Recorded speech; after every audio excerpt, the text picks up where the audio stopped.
So first and foremost, for anyone who's going to join in later on and kind of watch this video, I want to explain what we're trying to do in the Billboard 500 Club is bring not only great mentors, high-level executives. For instance, if anyone was at the demo critique on Sunday, we had a 5.5-hour critique, and one of the A&R from Warner Brothers was hosting the 2 hours of the first session. In that session, there were 3 people that the A&R said, please send me your song when you're done. I'm amazed when people don't take advantage of moments to up their career from being on simply Zoom calls or from being in courses, because these are things that actually change your entire career. Because I sucked when I first started music and I wasn't a person known for it, I worked really, really hard to figure out things in a very scientific and more mathematic way, because I didn't know how to do it. I didn't know how to play guitar or piano or sing, and I was already in college and just going, it looks like that'd be a cool life to live, to be able to travel the world, not have to have a boss. No one can tell me what to do. I can be on stage and I actually can speak my truth or whatever it was in that moment that people can connect with. To me, being a musician is one of the only jobs in the world that you can do that with. But the big disconnect comes when people aren't getting enough information on how to do it at the highest level. And so the reason why we like to bring in very, very talented people and bring really unique courses like what we're going to talk about today is because sometimes if you just understand the fundamentals and then can take them to a mastership level, it gives you so much value in your career to be in sessions and to work with different people and collaborate, and for your own music to have a real power and a real control over it. So you're not hoping, wishing, wanting, you're actually doing the thing you want to do. So the course that we're going over today is the Riffs and Runs course with Lex Cole. So I'm going to do a little backstory because Lex was introduced to me through Belinda, who also is the Billboard 500 Club. Lex is from Berkeley. This is something that she's studied and she's trained for as far as vocals. And I saw a video of her singing Riffs and Runs, and I was like, wow, she has really clean articulation of these notes. Now, me having a background as a vocal producer, I sit in the studio with amazing singers. So I'm constantly fine-tooth combing through vocals like all day long, Melodyne, auto-tune, doing everything, making people do things in front of everyone that they're actually not doing in the studio. I can cut and paste and make anyone sound like they're doing really interesting notes. But what's really a cool thing to see is when someone has control over it. And more importantly, when someone can teach you how to have that control as well.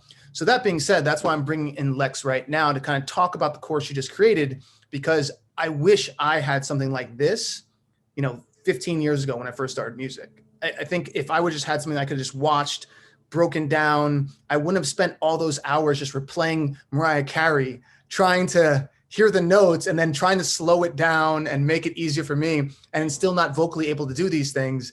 I had no real method to the madness. And what's really cool about the course that Lex has created, she's created a method for the madness. So thank you for joining me today, Lex. Hey, thank you so much for having me. Of course, of course. So let's do a little backstory first. I think for anyone who's going to watch this, they might say, who is Lex Cole and why should we listen to her and her ideas about riffs and runs type thing? But let's talk about, how did you grow up singing? Like, what was your upbringing? How did you start to develop your voice in general? Yeah, definitely. So basically I was always singing around the house, but my parents, I guess, kind of got tired of me always, with the ukulele or just my little karaoke machine. And they were high school teachers, and one of the teachers that worked with them was actually a vocal coach. So they brought me out to one of her showcases in Queens. I got up, I sang, I remember this, A Moment Like This by Kelly Clarkson. And it was like, I was 10 years old or 9 years old, and everyone went crazy. What? Like, you're one of those kids? And she was just saying, like, we have to bring her to the clubs in Manhattan. So I'm 10. You're 10. I'm 10 at this point. Okay. I have no idea what anything is. I didn't really know what keys were. I had a little note card of older Motown songs, like Chain of Fools. I was like, yeah, tell them key of C, or, Respect, tell them key, and it was so interesting because it was, totally different for me. But these clubs in Manhattan were usually open mic nights at Monday. Yeah, tell me, do you remember the names of the places? I'm from Manhattan. Do you remember? Oh, yeah. The first one that I always used to go to was the Cutting Room. Okay. And it was with Richie Kanata, Billy Joel's sax player, and he hosted it every Monday, and I would only go on the holidays because I was 10 and I had school the next day, and they didn't start until like 11:30 or midnight. So yeah, it was very interesting. I was up there singing Aretha, Donna Summer. It was like old So rock. where did you get the inspiration to sing Old Soul? Like, were your parents playing that around the house? My parents were always playing. So my parents were born in the 50s, so they grew Okay. up on like 70s rock Yeah. and roll. My mom loved the disco era. And then obviously, like, my mom always played Michael Jackson, always played Whitney, Okay. Aretha, and my dad Okay. was the rock guy. So she was more like pop R&B, he was more rock. Okay. Um, and so yeah, the vocal coach, she was my very first vocal coach. I studied with her for I want to say like 8 years, basically, Okay. until I went to college. And she was the one who, said, these are the kinds of songs that you have to sing because this is what they're playing at open mic nights. It was usually Yeah. like older Of people. course, and that's what they Um, know too. exactly. Yeah. So So you're yeah, it you're 10 years was, old. You're 10 years old in New York, on stage playing, and I'm assuming this, but like you're getting good reception from the people because they're probably like, "What's yeah. this little girl doing?" Okay, and you're not probably not realizing at that point, or did you realize you had something special at that point, or was it just like, "Oh, this is cool. I'm a kid." Like, do you remember how you felt? Yeah, I was very nervous Okay. before getting on stage. Like, my mom basically had to like push me on the stage, like, it's gonna be okay, you can do this. Oh boy, And I'm then getting nervous just thinking about it. Like, oh, 10 years old. and Okay. but as soon as I started singing, it was like I didn't notice anything. I think what also helped was because it was a club, everything was very like The lights were on dimly you. You lit. couldn't see everyone in the audience. Exactly. Yes. So that helped, especially because if I was that young and I saw, 100 people in the crowd, I probably would have cried and ran off the stage. So Yeah. yeah, it was Wow. very Wow. different experience. Okay, so were you someone who could always do riffs and runs? Was it something that you developed over years? Like, talk to me about it. Yeah, I think I could always do them, but once I started realizing what they were, Hmm. I started actively trying to get better at them. Gotcha. So I remember one of my best friends from home in New York is not a musician at all. And I remember growing up, I was listening to Beyonce, Okay. and I just kept playing this one song over and over again because it had this like insane run, or yes, this insane run that she was doing. And I was Okay. just like mind blown. I was like, I'm going to learn that. And I just kept listening to it. And she was like, can you stop playing this? But, but it's just, repetition. As soon as you hear something, and if you are actively wanting to Yeah. attain what you're hearing, it makes it a lot easier. So are you at that point now where when you hear someone sing, like, let's say a crazy run, someone else is like, "Oh, it's Mm-hmm. crazy." Is your brain like, "Oh, the notes are da, da," like you can kind of see them in a sense, like the framing of them? Does it kind of pop out like a matrix to you in a sense, or is it Oh, where interesting. Um, I wouldn't necessarily say like a matrix. Well, because If here's it's what a my brain does. super My brain does that. So for instance, okay, cool. if someone I can picture it now that you're you see what I'm saying that saying? though. Okay. So I'm like, okay, they did a skip there, and then they pulled up a little bit, and then they went 3 notes down. Like my brain is starting, it does Mhm. this thing where it kind of understands, but before it just sounded like jibber jabber, for me at Yeah, least, until I they feel started like breaking I down. can understand that whenever I'm in a studio session and I see like them pull up the vocal track and they're like trying to melodyne something. I see all of the little actual notes, and if you slide, or if Yes, yes. anything like that. So that makes sense. Yeah. Okay. Okay, cool. So, all right. This is interesting. So you grew up, you were a phenom, lucky you. Uh, good for you, actually. Good for you. You took the time to develop your voice and really, really break it down to learn the power of what you're able to do. And then talk to me. Then you went to school for this. You were like, okay, I'm going to take this even more serious. And you went to Yeah. Berkeley. So you were like, I'm going to go to college and really focus on my musical abilities to make this my way of living, my career. So talk to me about that experience of going to Berkeley with really a really great set of tools that not everyone, I think, has going into even musical college. Not everyone has all. Some people might, but not Totally. everyone. Okay. So tell me about your experience, like in growing your voice more, maybe finding other people that you learn from in front of you. Talk to me about Yeah. that.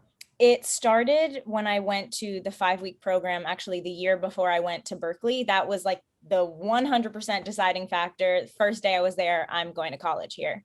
Um, Mm-hmm. just to be completely immersed with Immersed in that. Yeah. music all the time. I was like, this is exactly what I should be doing. Mm-hmm. So even at the very beginning of me getting to Berkeley, I was auditioning for every show or trying to be a Oh, background in New singer. York. Well, no, at Berkeley. Oh, They gotcha. had so many different opportunities, and there were so many vocalists that came in, and they were looking for Berkeley students to be background singers for those Ah, artists. And really? yeah, so I think it was probably my first semester I was in one of the concerts there. My second semester I was in an even bigger show at the Berkeley Performance Center. Then that show had got me noticed by some other people at Berkeley, and I basically didn't really audition for this opportunity, but I got to sing backgrounds my third semester for Bilal, Chris Turner, and Aloe Black when they came into Berkeley to do this Marvin Gaye Ah, tribute. So okay.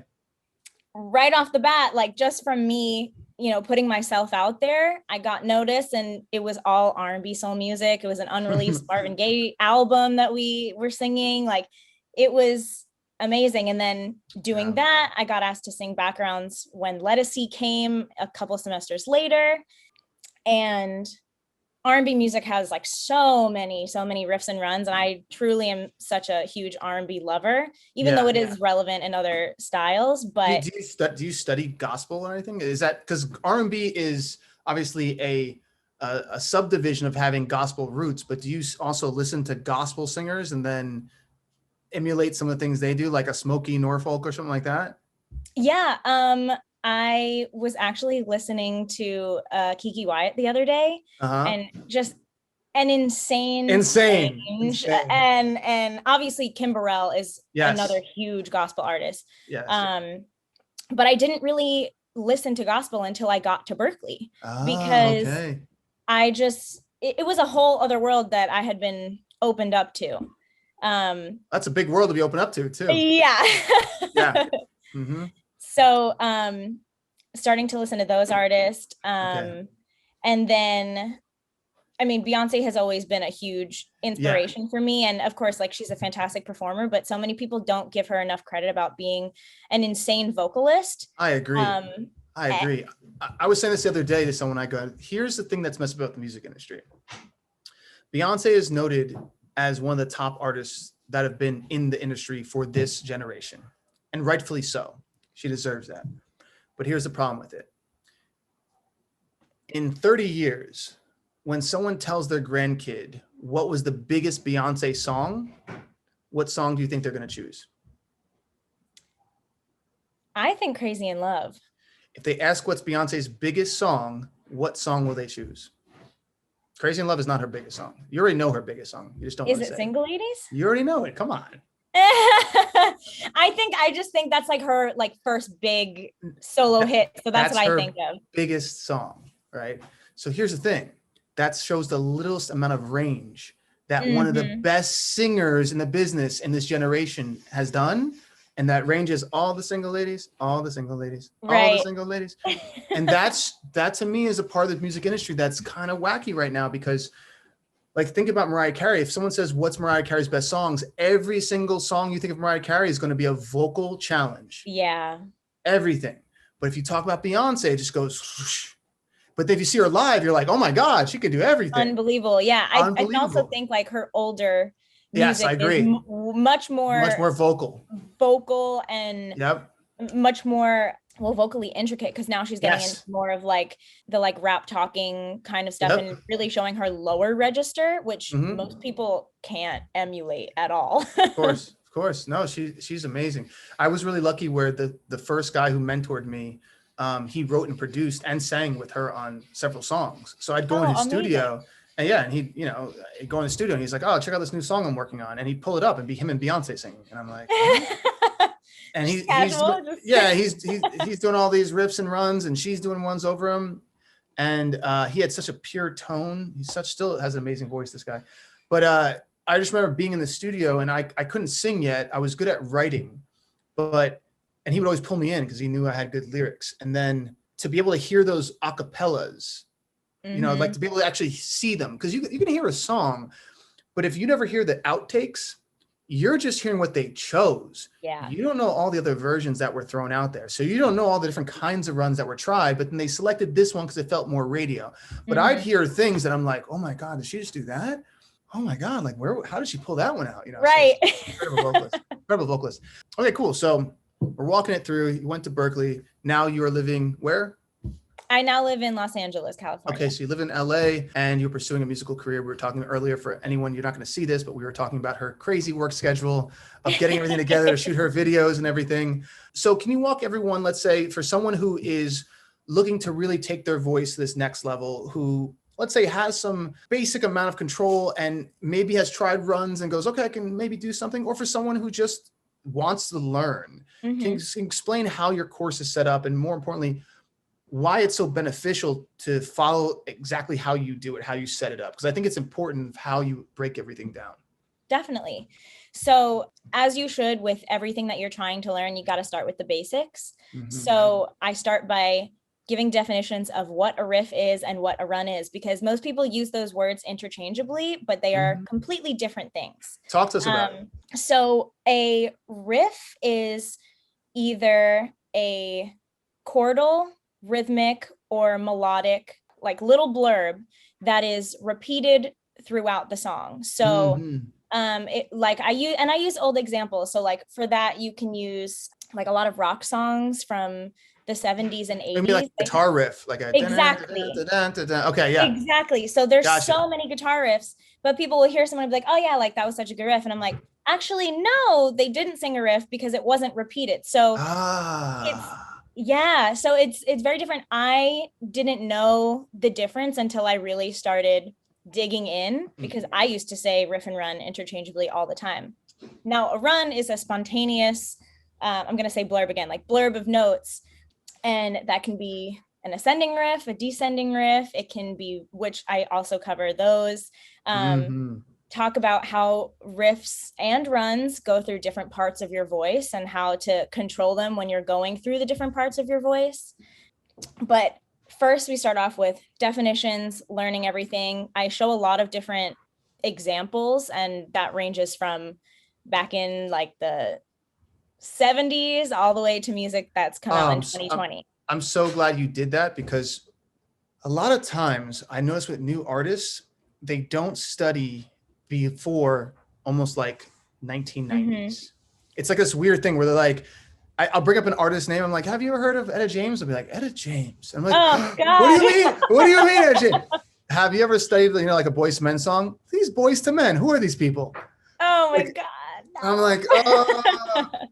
And then I'll say, well, who do you listen to? And they'll be like, oh, I listen to, and they'll start naming artists that are on the charts now. And I go, okay, but you realize that those people who are on the charts now learn from the people who are on the charts yesterday. Exactly. So like, go find, like what you're showing, the information from the original people.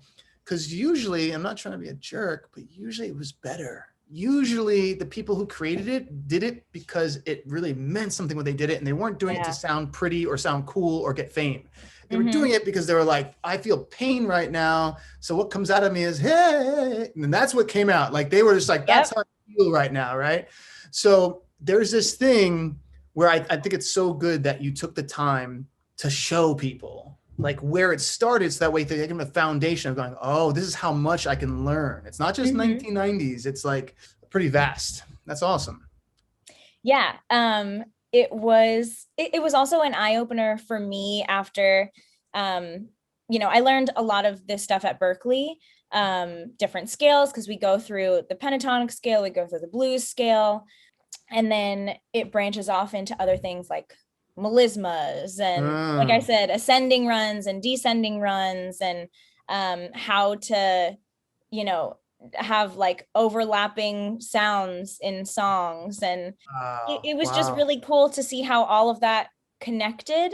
And it was like an eye-opening, basically an eye-opening eye-opening experience for me as well.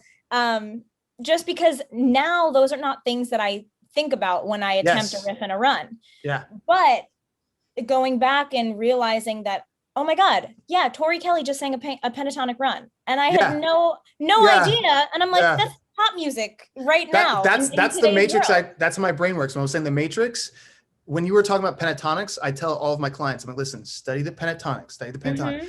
It's throughout everything. Like it's throughout everything. It's a I secret think it's one thing of the most important scales ever. by far. Like there, for instance, when I was listening to, here's how powerful the pentatonic scale is that if you sing it, technically people will think you're soulful, Mm-hmm. but you don't even have to do a soulful note. Let me give you an example. When Calvin Harris sings, "When I Met You in the Summer," that's a da da da da da. That's a pentatonic scale. Mm-hmm. He's not doing Riff Run, but his voice just has the right timbre. People are like, he's got some soul, and I'm like, really? But then I go, yeah. I mean, I see what you're saying, because he's picking a scale Mm-hmm. that makes subconsciously, and this is the cool thing about music, is there are a lot of subconscious things happening, and he's picking a scale that subconsciously is rooted in gospel. So Mm-hmm. when he's playing with it over his chords, it creates a dissonance that has this interesting feeling that just like soaks into the soul. And it's really cool when you said that, because I'm like, yeah, I tell everyone all the time. So that's so cool that you brought it up and that you're showing people to really lock in. Because once you hear it, kind of like what you said, Mm-hmm. you hear it all over the place and you're like, Taylor Swift, I saw what you just did on that run at the end Exactly. of the You don't think about it. It's so interesting to see how much of the basic stuff is in everything that you listen to. So cool. So cool. All right. So let's ask you another question, then we'll kind of wrap it up, because I just want everyone to kind of get to know you a little bit also. And we're going to put a code here at some point that give everyone in our Billboard 500 Club some sort of discount before everything hits the masses. So that way everyone can try it, because I want to make sure that people get a chance to use your product, get you some great reviews, because I think it deserves it. And so we'll run that at some point and give everyone in our group a discount so you guys can get started and start using this thing. Because I really believe in our group, when we have so many talented people, like I said, the last demo critique, everyone was just throwing really amazing songs back to back to back. And you can tell that the A&R from Warner Brothers was like, oh my God, this place has a lot of talent.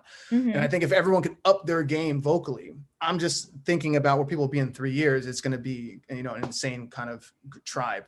All right, cool. So when you're showing your people that breaking it down, let's talk about how it gets more advanced. Like, what do you do as it progresses? Can you explain some of that to us? Yeah, definitely. So I'd say the first couple of lessons are about the basics, even though I still do different examples. I give different examples for people to try, and I, show you on the piano and sing them as well. So that way, if it helps, even with solfege, I go into that a little bit, because I'm not sure, who's watching and what level they're at. So as the course goes on, it gets harder and the riffs and runs get harder. So we'll start with a simple, let's say major scale, and I will just add, 4 notes of the major scale, and that's a run, and that'll be like a beginner run. And then we can go further into it, and we're listening to something by Whitney Houston, and we're trying to emulate a Whitney run. So we take it out of the song, we break it down, we do it in sections, and then we put it all together. So even with, there's one particular run that I'm remembering. It's by Brandy. Oh, Brandy. Woo. Yeah. And that I believe is in either the 7th or the 8th lesson. So she is an insane vocalist. So that's one of the more advanced runs, but it does get harder with each lesson. Awesome. So I want people to know, even if they know some bit about, pentatonic scale or a blues scale, or like they think they know what a riff and a run is, there's going to be something in each lesson for everyone to take and really just soak it in, whether it's the entire lesson or just like that little snippet that you're like, oh, I had no idea. And then it clicks in your brain and just makes going about the approach just so much easier. Oh, that's so awesome. Okay. Like I said, I just want to hop on with you and talk to you for a little bit. And I think we've covered so much here in this brief discussion, but I think enough that people will be able to really feel inspired and empowered to go ahead and really take the time to study to make their voices better. Because one thing I wish that I had when I first started I wish I just listened to logic more. When I say that, when I say this, and I can be honest about it now, when I say listen to logic more, I realize that anything that you put enough repetition into, like you just said, you're going to learn. And I think a lot of times, and I can only speak for myself, but I think a lot of times as upcoming musicians, we see so many movies about you're either born for it. And so you sometimes don't push yourself to these next levels because you think that some people are just born with it or some people aren't. And then, or maybe if I just keep doing what I'm doing, it'll just work out. But not saying I'm going to put myself like a piece of metal into the fire and become a sword. And I'm going to wield that sword, which is more logically how anything works. You know, if I go to the gym every day and lift weights, I'm going to build more muscles. So I think your course is that exact example of someone saying, all right, I can wait to be able to develop this ear for hearing these things, or I could just take this one course. And within, how long do you think it would take for someone to finish the course if they did it like every day? A couple of weeks, month? If you did one lesson a day and then went back over what you needed. And like, that's what I mean. I would say a month max. A month? That's awesome. Yeah. So it's like in 1 month, someone can literally change where they are vocally and where they are mindset wise to kind of hear like what you were saying. You can hear the notes and go, oh, that's a pentatonic. Yeah. And some of that stuff sometimes might only seem small a month, but the growth level is just like massive. Yeah. So for anyone out there, go ahead, what were you gonna say? Oh, sorry. I was just going to pick up on something you said right there that, you know, some people think like, oh, I'm born with it. Oh, no, I don't have it at all. I even show me messing up because I think it's very important for people to know, like, just because you have, you know, reached this goal and you know that you are this good at something doesn't mean that it's going to be perfect every time. So it takes the pressure off a little bit where me saying like, oh, I was sharp, you know, and then we redo it and you just get it until you get it right. You know, I'm so glad you brought that up because I watched it. I don't know if you took this, but Ryan Tedder had a course recently. And so I went to Ryan Tedder's course. I was like, let me see if he's doing anything that I don't know about yet. And that way I could share with other people. If I found something, I was like, hey, this would be really good. But one thing Ryan did is he kept his takes where you see him singing off pitch, you see him messing up with the guitar.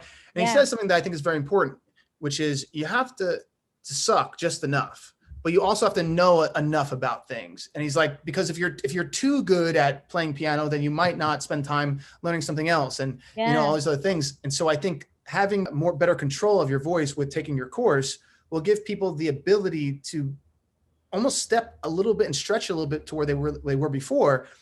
And what to me is really cool is if someone's in the process of starting to write songs for a possible EP or an album or to start pitching, if you haven't been doing riffs and runs, if you haven't been controlling your voice at that level, and then you take this one course, that means by summertime, people can be adding all these inflections that they could never do their whole entire career up to now, right?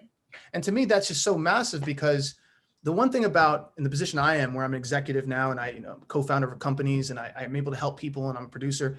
But one of the things that is important for everyone to know, what everyone's really looking for is a great tone with great control with style. That's it. So if someone can just develop these things and you can take a course like yours to help develop these things, that helps tremendously when other people like myself hear a voice and they're like, person's got a good voice. And all of a sudden they do something that I didn't expect. I'm like, okay. And I do it, I catch myself doing it all the time. Trust me. Like, I do too. you know what I mean? Like someone has like a cool tone and I'm like, oh, they got a cool tone. And then they pull out a run I wasn't expecting. And I'm like, oh, they're probably a really good singer. Let me listen more. You do that too? Okay. Oh my God. All the time. Okay. So I literally like talk to myself in the car and people look at me like I'm crazy, but it's me literally talking to the person singing the song, right? You're like, okay. You're like, you hear them do something. You're like, all right, I see where you're at. I see what you're doing. I think that's like a musician thing where, because we know either A, how hard it is to do something, or we know what kind of creative space it takes to get something. You're like, ooh, how do they think of that one? That one's interesting. Right. And so you realize there had to be some sort of tutelage prior. Because I've never met someone who's just like, yeah, I just sing riffs and runs. You're like, oh, they sing gospel. They grew up in a church. It's like, you can kind of like, you hear them. You just know. So it's cool to have someone like this. And guess what? People won't know now. They'll go, ooh, what did they do? Did they take Lex's course? They might not say gospel anymore. They'd be like, did they take Lex's course? All right, cool. I appreciate you coming on today. And I just want to say thank you for creating this course for everyone. I think you're going to inspire a lot of people. Hopefully, and like I said, in the future, someone will say, how do you sing like this? And they'll be like, I took Lex's course 5 years ago. And that'll be one of those things that push your legacy forward. All right, Lex, I really appreciate the time. And I'll see you soon. For everyone out there, go check out Lex's course. We'll be posting it soon. We'll give you the code for everyone in the group, and everyone else who watches this who's not in the group, it will be live very soon. Pick up Lex Cole's master course on riffs and runs. Cool. Thank you so much for having me. My pleasure. My pleasure. Talk soon, Lex. Bye. Bye.